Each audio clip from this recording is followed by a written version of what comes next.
దట్టమైన శేషాచలం అడవి, tiger forest. చూడండి, అక్కడ గాలి మరలు కనిపిస్తున్నాయి కదా, అదే తిరుమల కొండ. ఏడుకొండల వెంకటేశ్వర స్వామి ఉంటున్న మహాద్భుతమైన కొండ. ఈ టైగర్ ఫారెస్ట్లో సుగంధ విదేశీ అకేస్ చెట్లు, అలాగే గంధం చెట్లు, ఎర్ర చందనం, అలాగే ఎన్నో ఔషధ మొక్కలు ఈ శేషాచలం అడవిలో ఉన్నాయి.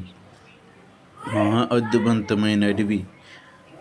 ప్రాణజీవులకు మహా గొప్ప మంచి గాలి దొరికే, మంచి వాయువు దొరికే ప్రదేశం. ఈ గాలిమరవుల తిరుమల కొండకి ఎంతో ఉపయోగం. నీరు, విద్యుత్తుకు చాలా ఉపయోగపడుతున్నాయి.